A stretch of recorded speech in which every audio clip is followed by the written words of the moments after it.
Assalamualaikum warahmatullahi wabarakatuh. Perkenalkan, nama saya Faizi dan Ivan, mahasiswa UIN Syarif Hidayatullah Jakarta, Fakultas Syariah dan Hukum, Prodi Hukum Keluarga, akan melanjutkan materi yang kedua, yaitu hukum perdata. Apa sih itu hukum perdata? Istilah hukum perdata pertama kali diperkenalkan oleh Profesor Bejojo Digno sebagai terjemahan dari bahasa Belanda, yaitu Burgerrechtswetboek atau disingkat dengan BW. Pada masa pendudukan Jepang, di samping istilah itu, sinonim hukum perdata adalah civil rights dan civil rights. Para ahli memberikan batasan hukum perdata seperti berikut. Van Dume mengartikan hukum perdata khususnya pada abad ke-19, yaitu adalah suatu peraturan yang mengatur tentang hal-hal yang sangat esensial bagi kebebasan individu, seperti orang dan keluarganya, hak milik dan perikatan, sedangkan hukum publik memberikan jaminan yang minimal bagi kehidupan pribadi. Pendapat lain yaitu Volmar, dia mengartikan hukum perdata adalah aturan-aturan atau norma-norma yang memberikan pembatasan dan oleh karenanya memberikan perlindungan pada kepentingan perseorangan dalam perbandingan yang tepat antara kepentingan satu sama dengan kepentingan yang lain dari orang-orang dalam suatu masyarakat tertentu, terutama untuk mengenai hubungan keluarga dan hubungan lalu lintas. Hukum perdata merupakan salah satu bidang hukum yang mengatur hak dan kewajiban yang dimiliki subjek hukum. Subjek adalah pelaku, subjek hukum ada dua, yaitu manusia dan badan hukum. Hukum perdata ada karena kehidupan seseorang didasarkan pada adanya suatu hubungan, baik hubungan berdasarkan kebendaan atau hubungan yang lain. Hukum perdata bertujuan untuk mengatur hubungan di antara penduduk atau warga negara sehari-hari, seperti kedewasaan seseorang, perkawinan, perceraian, kematian, waris, harta benda, kegiatan usaha, dan tindakan bersifat perdata lainnya. Karena hukum perdata yaitu adalah rangkaian peraturan-peraturan hukum yang mengatur hubungan hukum antara orang yang satu dengan orang yang lain dengan menitik beratkan pada kepentingan perseorangan.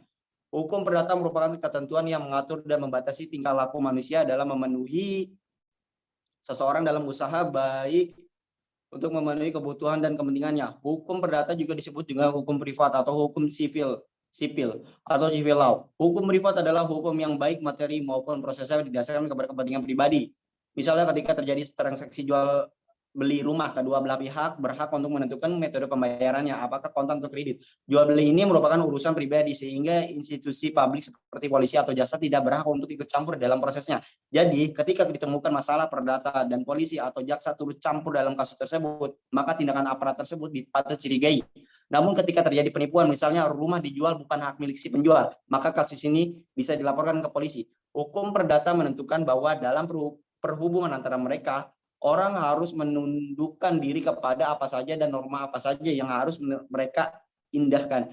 Dalam hal ini, hukum perdata memberikan wewenang-wewenang di satu pihak dan di lain pihak. Ia membebankan kewajiban-kewajiban yang sepenuhnya itu, dan justru ini adalah inti aturan hukum. Jika perlu dapat dipaksakan dengan bantuan penguasa. Pengertian hukum perdata material dan formal. Pengertian hukum perdata material adalah menerangkan perbuatan-perbuatan apa yang dapat dihukum serta hukuman-hukuman apa saja yang dapat dijatuhkan. Hukum material menentukan isi sesuatu perjanjian, sesuatu perhubungan, atau suatu perbuatan. Dalam pengertian hukum material, perhatian ditunjukkan kepada isi peraturan. Hukum perdata formal. Pengertian hukum perdata formal adalah menunjukkan cara mempertahankan atau menjalankan peraturan-peraturan itu, dan dalam perselisihan maka hukum formal itu menunjukkan cara menyelesaikan di muka hakim. Hukum formil disebut juga hukum acara. Dalam pengertian hukum formil, perhatian ditujukan kepada cara mempertahankan atau melaksanakan isi peraturan. Sejarah hukum perdata. Kodifikasi hukum perdata Belanda tahun 1830. Sumber pokok hukum perdata Burgerrecht ialah Kitab Undang-Undang Hukum Perdata, disingkat KUHP Per atau BW. KUHP Per sebagian besar adalah hukum perdata Prancis, yaitu Kode Napoleon tahun 1811 sampai 1838. Akibat penduduk Prancis di Belanda berlaku di negeri Belanda sebagai kitab undang-undang hukum perdata yang resmi. Sebagian dari Kode Napoleon ini adalah kode sivil yang dalam penyusunannya mengambil ke karangan-karangan pengarang bangsa Prancis mengenai hukum Romawi, Corpus Juris Civilis, yang pada zaman dahulu dianggap sebagai hukuman yang paling sempurna. Juga unsur-unsur hukum kanonik atau hukum agama Katolik dan hukum kebiasaan setempat mempengaruhinya. Setelah penduduk Prancis berakhir, oleh pemerintah Belanda dibentuk suatu panitia yang diketuai oleh Mr. J.M. Kemper dan bertugas membuat rencana kodifikasi hukum perdata Belanda dan menggunakan sebagai sumber sebagian besar Kode Napoleon. dan sebagian kecil hukum Belanda kuno. Kemudian diresmikan pada 1 Oktober 1838 yang mengeluarkan Burgerrecht-Witbooi atau KUH Paper dan Witbooi van Coppandel atau KUHP dagang. Kemudian kodifikasi hukum perdata di Indonesia tahun 1848, KUH Paper yang terlaksana pada 1 Mei 1848 itu adalah hasil panitia kodifikasi yang diketuai oleh Mr. C.J. Scholten van Uitvarhalem. Maksud dari kodifikasi pada waktu itu untuk mengadakan persesuaian antara hukum dan keadaan di Indonesia dengan hukum dan keadaan negeri Belanda. Di negeri Belanda aliran kodifikasi adalah daripada aliran kodifikasi yang ada di Eropa berlangsung secara umum pada akhir abad ke-18. Masalah pada waktu itu sudah ada negara-negara yang telah selesai dengan kodifikasinya. KUH Paper Indonesia sekarang ini yang memulai berlaku sejak 1 Mei 1848 dapat dikatakan suatu kopi KUH Paper Belanda, sehingga untuk menyediakan perlu sedianya untuk menyelidiki KUH Paper Belanda. Sumber hukum perdata. Sumber hukum perdata adalah segala sesuatu yang menimbulkan aturan-aturan yang mempunyai kekuatan yang bersifat memaksa, yakni aturan-aturan yang kalau dilanggar mengakibatkan timbulnya sanksi yang tegas dan nyata. Sumber hukum perdata adalah asal mula hukum perdata atau tempat di mana hukum perdata ditemukan. Polomer membagi sumber hukum perdata menjadi 4 macam, yaitu KUHP perdata, traktat, jurisprudensi, dan kebiasaan. Dari keempat sumber tersebut dibagi lagi menjadi 2 macam, yaitu sumber hukum perdata tertulis dan tidak tertulis. Yang dimaksud dengan sumber hukum data tertulis yaitu tempat ditemukannya kaidah-kaidah hukum perdata yang berasal dari sumber tertulis. Umumnya kaidah hukum perdata tertulis terdapat di dalam peraturan perundang-undangan, traktat, dan jurisprudensi. Sumber hukum perdata tidak tertulis adalah tempat ditemukannya kaidah hukum perdata yang berasal dari sumber tidak tertulis, seperti terdapat dalam hukum kebiasaan. Yang menjadi sumber perdata tertulis yaitu yang pertama adalah AB, Algemene Berpalinge van Wetgeving, ketentuan umum pemerintah Hindia Belanda. Yang kedua adalah KUHP Perdata atau BW. Yang ketiga adalah KUHP Dagang. Yang keempat adalah UU 01 tahun 1974. Yang kelima adalah UU 05 tahun 1960 tentang Agraria. Asas-asas hukum perdata. Beberapa asas yang terkandung dalam KUHP Perdata yang sangat penting dalam hukum perdata adalah asas kebebasan berkontrak.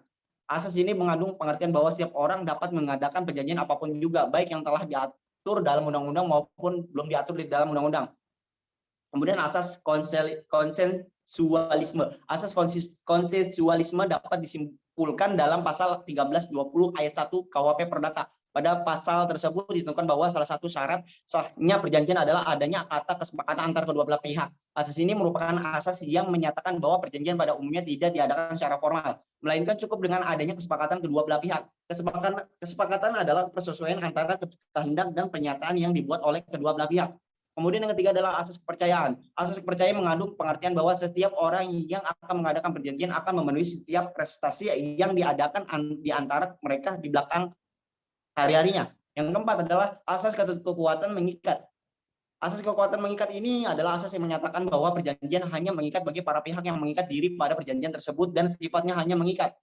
Yang kelima adalah asas persamaan hukum. Asas persamaan hukum mengandung maksud bahwa subjek hukum yang mengadakan perjanjian mempunyai kedudukan, hak, dan kewajiban yang sama dalam hukum. Mereka tidak boleh dibedakan antara satu sama lainnya, walaupun subjek hukum itu berbeda, warna kulit, agama, dan rasnya. Kemudian yang keenam adalah asas keseimbangan. Asas keseimbangan adalah asas yang menghendaki kedua belah pihak memenuhi dan melaksanakan perjanjian. Kreditur mempunyai kekuatan untuk menuntut prestasi dan jika diperlukan untuk menuntut pelunasan prestasi melalui kekayaan debitur. Namun debitur memikul pula kewajiban untuk melaksanakan perjanjian itu dengan itikat baik. Yang ketujuh adalah asas kepastian hukum. Asas kepastian hukum atau disebut juga dengan asas pacta sunt servanda merupakan asas yang berhubungan dengan akibat perjanjian. Asas pacta sunt servanda merupakan asas bahwa hakim atau pihak ketiga harus menghormati substansi kontrak yang dibuat oleh para pihak. Sebagaimana layaknya sebuah undang-undang, mereka tidak boleh melakukan intervensi terhadap substansi kontrak yang dibuat oleh para pihak. Yang kedelapan adalah asas moral. Asas moral ini terikat dalam perikatan wajar, yaitu suatu perbuatan sukarela dari seseorang tidak dapat menuntut hak baginya untuk menggugat prestasi dari pihak debitur. Hal ini terlihat dalam zawarneming, yaitu seseorang melakukan perbuatan dengan sukarela atau moral. Yang bersangkutan mempunyai kewajiban hukum untuk meneruskan untuk menyelesaikan perbuatan. Salah satu faktor yang memberikan motivasi pada bersangkutan melakukan perbuatan hukum itu adalah didasarkan pada kesusilaan atau moral sebagai panggilan hati nuraninya. Yang kesembilan adalah asas perlindungan. Asas perlindungan mengandung pengertian bahwa antara debitur dan kreditur harus dilindungi oleh hukum. Namun yang perlu mendapat perlindungan itu adalah pihak debitur karena pihak ini berada pada posisi yang lemah. Asas-asas inilah yang menjadi dasar pijakan dari pihak dalam menentukan dan membuat suatu kontrak dan atau perjanjian dalam kegiatan hukum sehari-hari. Dengan demikian dapat dipahami bahwa keseluruhan asas di atas merupakan hal penting dan mutlak harus diperhatikan bagi membuat kontrak atau perjanjian sehingga tujuan akhir dari suatu kesepakatan dapat tercapai dan terlaksana sebagaimana diinginkan oleh para pihak. Yang ke-10 adalah asas kepatutan. Asas kepatutan tertuang dalam pasal 1339 KUHP Perdata. Asas ini berkaitan dengan ketentuan mengenai isi perjanjian yang diharuskan oleh kepatutan berdasarkan sifat perjanjiannya. Yang ke-11 adalah asas kepribadian, personality. Asas kepribadian merupakan asas yang menentukan bahwa seseorang yang akan melakukan dan atau membuat kontrak hanya untuk kepentingan perseorangan saja. Hal ini dapat dilihat dalam pasal 1315 dan pasal 1340 KUHP Perdata. Yang kemudian yang ke-12 adalah asas itikat baik. Asas itikat baik ini tercantum dalam pasal 1338 ayat 3 KUHP Perdata yang berbunyi, perjanjian harus dilaksanakan dengan itikat baik. Asas ini merupakan asas bahwa para pihak, yaitu pihak kreditur dan debitur, harus melaksanakan substansi kontrak berdasarkan kepercayaan dan keyakinan yang teguh maupun kemauan baik dari kedua belah pihak. Sistematika hukum perdata yang berlaku di Indonesia. Menurut undang-undang sebagaimana termuat dalam Kitab Undang-Undang Hukum Perdata terdiri atas 4 buku, yaitu buku pertama yaitu berjudul Perihal Orang, Van Personen, yang memuat hukum perorangan dan hukum kekeluargaan. Yang kedua adalah yang berjudul Perihal Benda, Van Zaken, yang memuat hukum benda dan hukum waris. Yang ketiga adalah hukum berjudul Perikatan, Van Bepertenissen, yang memuat hukum harta kekayaan yang berkenaan dengan hak-hak dan kewajiban yang berlaku bagi orang-orang atau pihak tertentu. Kemudian yang terakhir adalah yang berjudul Perihal Pembuktian dan Kadalasa Van Bewitz and Bergeri, yang membuat perihal alat-alat pembuktian dan akibat-akibat lewat waktu terhadap hubungan-hubungan hukum. Menurut ilmu pengetahuan hukum, hukum perdata terdapat 4 bagian, yaitu hukum perorangan, yang memuat antara lain peraturan-peraturan tentang manusia sebagai subjek hukum, peraturan-peraturan tentang kecakapan untuk memiliki hak-hak dan bertindak sendiri melaksanakan haknya itu. Hukum keluarga, yang memuat antara lain perkawinan, hubungan antara orang tua dan anaknya, perwalian, kemudian pengampunan. Hukum harta itu hukum harta di kekayaan meliputi hak mutlak, hak yaitu hak yang berlaku terhadap tiap orang. Hal perorangan yaitu hal yang hanya berlaku hanya terhadap seseorang saja. Hukum waris yang mengatur tentang benda atau harta kekayaan seseorang jika meninggal dunia. Hukum yang berlaku di Indonesia bagi golongan Eropa yang di persamaan berlaku hukum perdata dan hukum dagang barat yang diselaraskan dengan hukum perdata dan hukum dagang di negeri Belanda berdasarkan asas konkordansi. Yang kedua adalah bagi golongan bumi putera Indonesia asli dan yang dipersamakan berlaku hukum adat mereka, yaitu hukum yang sejak dahulu kala berlaku di kalangan rakyat, di mana sebagian besar dari hukum adat tersebut belum tertulis tetapi hidup di dalam tindakan-tindakan rakyat. Yang ketiga adalah bagi golongan timur asing, bangsa Cina, India, Arab, berlaku hukum-hukum masing-masing. Dengan catatan bahwa golongan bumi putera dan timur asing, Cina, Arab, India diperbolehkan untuk menundukkan diri kepada hukum Eropa Barat, baik secara keseluruhan maupun untuk beberapa macam tindakan hukum tertentu saja. Maksudnya, untuk segala golongan warga negara berlainan satu sama dengan yang lainnya. Dapat kita lihat. Yang keempat adalah untuk golongan bangsa Indonesia asli, berlaku hukum adat yaitu hukum sejak dahulu kala berlaku di kalangan rakyat. Hukum sebagian besar masih belum tertulis, tetapi hidup dalam tindakan-tindakan rakyat mengenai segala hal di dalam kehidupan kita dalam masyarakat.